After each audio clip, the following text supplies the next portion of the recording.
చిన్న కూతురి జీవితం ఎపిసోడ్ 4. సుమలత కొంగారెడ్డిపల్లె బస్టాప్ వద్ద నిల్చుని ఉంది. బస్సు ఇంకా రాలేదు. సుమలత కూడా శశి క్లాస్మేట్. కాలేజ్కి 7 కిలోమీటర్ల దూరంలో కొంగారెడ్డిపల్లె ఉంది. బస్సులోనే సుమలత కాలేజ్కి వస్తూ ఉంటుంది. హలో సుమలత, బాగున్నావా అని వెనుక నుండి పలకరింపు. వెనుతిరిగి చూసింది సుమలత. తమ కాలేజ్లోనే చదువుతున్న ఫైనల్ BA స్టూడెంట్ గిరిధర్. అతను అదే బస్సులో కాలేజ్కి వస్తూ ఉంటాడు. నీకెన్నిసార్లు చెప్పాను నాతో మాట్లాడవద్దని, సిగ్గులేదా అని కోపంగా అంది సుమలత. నీవు ఎన్నిసార్లు చెప్పినా నా పద్ధతి మారదు. ఎందుకంటే నేను నిన్ను ప్రేమిస్తున్నాను. నీవు అంగీకరించే వరకు నీ వెంట పడుతూనే ఉంటాను అని అన్నాడు గిరిధర్. నీవు ఇట్లాగే వేధించావంటే నేను మళ్ళీ పోలీసులకు ఫిర్యాదు చేయవలసి వస్తుంది. నీ హద్దుల్లో నువ్వు ఉండు. దయచేసి నా జోలికి రావద్దు అని కాస్త బెదిరించినట్లు, కాస్త బతిమిలాడినట్లు చెప్పింది. ఇది వరకు నా పైన పోలీస్ రిపోర్ట్ ఇచ్చావు, ఏమీ జరగలేదు.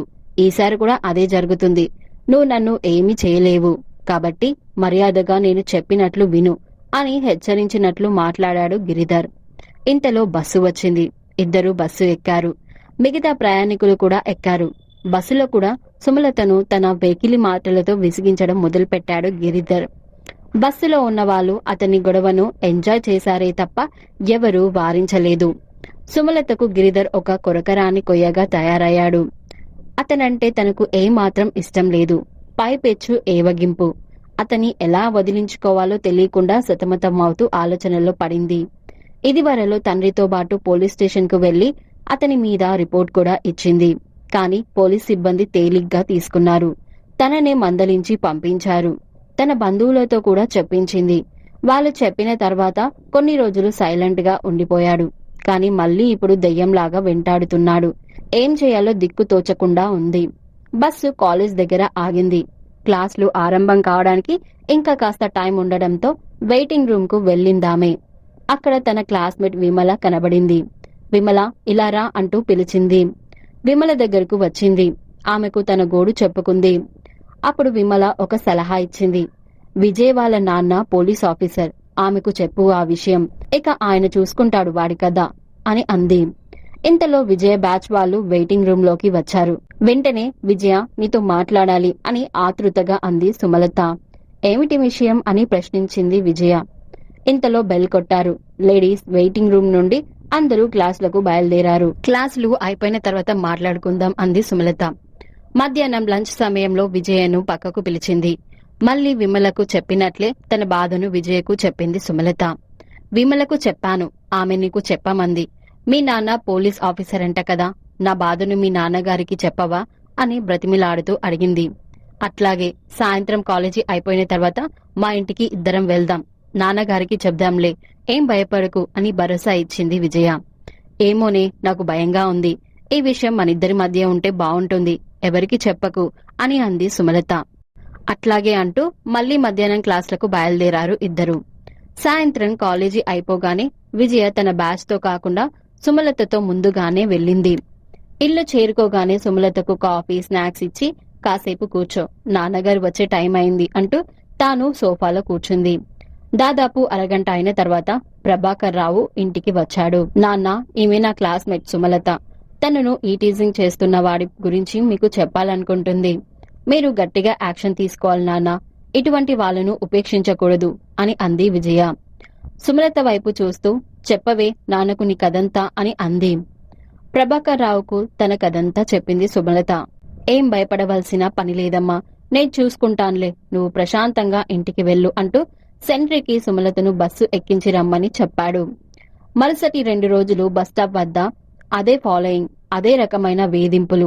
ఈసారి గలం పెంచాడు గిరిధర్. నువ్వు గనక నన్ను పెళ్లి చేసుకోకపోతే నీపైన యాసిడ్ చల్లుతా అని బెదిరించాడు గిరిధర్. బస్సులో మళ్లీ ఆలోచనల్లో పడింది సుమలత. ఏమిటి, ఇదివరకు పోలీస్ స్టేషన్లో ఫిర్యాదు చేస్తే వాళ్ళేమీ పట్టించుకోలేదు.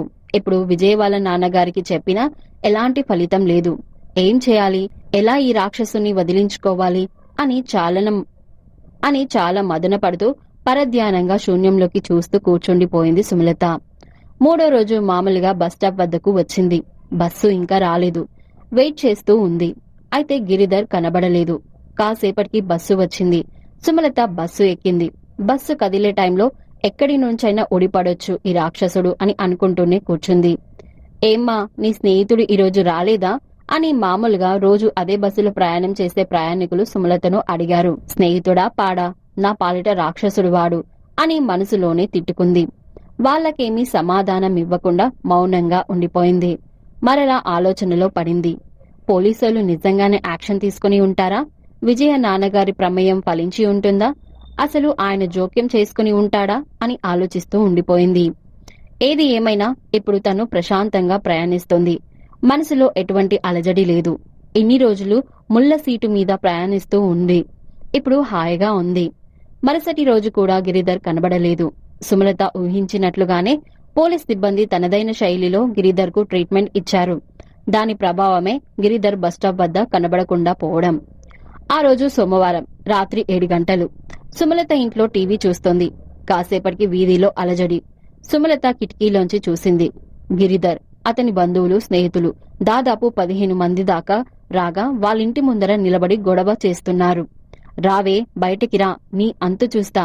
నా పైన పోలీసులకు చెప్పి నన్ను కొట్టిస్తావా? నువ్వు ప్రాణాలతో ఉండగలవా అని నానా రకాల బండబూతులు తిడుతూ ఊగిపోతున్నాడతను. అతని బంధువులు, స్నేహితులు కూడా అసభ్యంగా మాట్లాడుతున్నారు. ఇంట్లో నుండి ఆమె తండ్రి రామయ్యను లాక్కెళ్లి వీధిలో పిడిగుద్దులు గుద్దారు. కాళ్లతో గుండె మీద తన్నారు. వీధిలోని జనం గుమిగుడారు. ఈ దారుణాన్ని చూస్తూ ఉండిపోయారే తప్ప ఎవరూ మాట్లాడలేదు. ఒరే, దాన్ని కూడా జుట్టు పట్టుకుని బయటకి లాక్కొని రండిరా అని వాళ్ళలో ఒకడు అరుస్తున్నాడు. సుమలత తల్లి రాజమ్మ వీధి గుమ్మం తలుపు వేసింది. వాళ్ళు ఇంకా రెచ్చిపోయారు.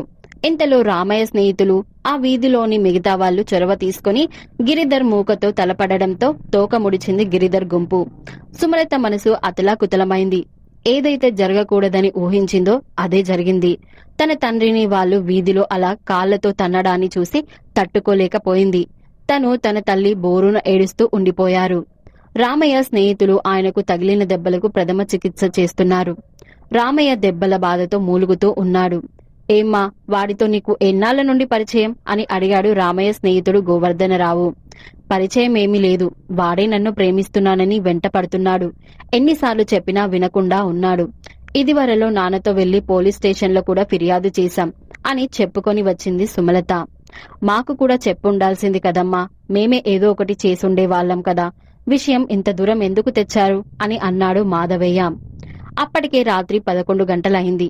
రామయ్య ఇంటికి వచ్చిన వాళ్ళందరూ వెళ్లిపోయారు. సుమలత కిటికీ దగ్గరకు వచ్చింది. బయట అమ్మలక్కలు మాట్లాడుకోవడం వినింది. ఏమోనమ్మా, ఇది కూడా సామాన్యమైందా ఏమి? దీని చొరవ లేకుంటే వాడెందుకు వెంటపడతాడు? ఇది కూడా ఏదో తప్పు చేసి ఉంటుంది, అందుకే ఈ రాదంతం అని మాట్లాడుకుంటూ ఉన్నారు. ఇంకా సుమలత వినలేకపోయింది. తన గదిలోకి పరిగెత్తి మంచంపై పడి బోరున ఏడ్చేసింది. ఆ రోజు బుధవారం. Chittoor government arts and science college విద్యార్థులు, అధ్యాపకులు అందరూ బస్సులో, స్కూటర్లలో, బైక్లలో కాలేజీకి వస్తున్నారు. విద్యార్థులు ఎవరి క్లాసులకు వాళ్ళు వెళ్తున్నారు. అధ్యాపకులు తమ తమ స్టాఫ్ రూమ్లకు వెళ్తున్నారు. విద్యార్థినులు తమ వెయిటింగ్ రూమ్లకు వెళ్తున్నారు. ఇంతలో కాలేజ్లో లాంగ్ బెల్ కొట్టారు. దీని అర్థం విద్యార్థులు, అధ్యాపకులు అందరూ ఆడిటోరియంలో సమావేశం అవ్వాలని. ఏదైనా విపత్కర పరిస్థితిలోనే ఇలా లాంగ్ బెల్ కొడతారు. ఏమే, ఈ రోజు లాంగ్ బెల్ కొట్టారు, ఏమైనా జరిగిందా అని చంద్రికను అడిగింది వైదేహి. నాకేం తెలుసు, మనమందరం కలిసే వస్తున్నాం కదా, ఆడిటోరియంకు పోదాం పదండి అంది చంద్రిక. కాసేపటికి అందరూ విద్యార్థులు, అధ్యాపకులు, అధ్యాపకేతర సిబ్బంది ఆడిటోరియంలో సమావేశమయ్యారు.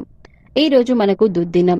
మన కాలేజీ బీఎస్సీ సెకండ్ ఇయర్ విద్యార్థిని సుమలత ఆకస్మితంగా మరణించిందని తెలియజేయడానికి చాలా చింతిస్తున్నాను. ఒక మంచి విద్యార్థినిని మనం కోల్పోయాం. ఆమె కుటుంబానికి కాలేజ్ మేనేజ్మెంట్ తరపున, అధ్యాపకులు, విద్యార్థుల తరపున ప్రగాఢ సానుభూతి తెలియపరుస్తున్నాను. ఆమె ఆత్మకు శాంతి కలగాలని మనమందరం 2 నిమిషాలు మౌనం పాటించవలసిందిగా కోరుతున్నాను అంటూ అటు తర్వాత క్లాసులు జరగవు అని అనౌన్స్ చేశారు. అంతే, కాలేజ్లోని వాళ్ళందరూ షాక్ కు గురయ్యారు. ముఖ్యంగా సుమలత క్లాస్మేట్స్. ఏమైంది ఏమైంది అని ఒకరినొకరు ఆరా తీసుకుంటున్నారు. కాసేపటికి విషయం తెలిసింది. సుమలత ఊరి వేసుకుని ఆత్మహత్య చేసుకుందని. తర్వాత కొంతకాలానికి వివరాలు తెలిసాయి.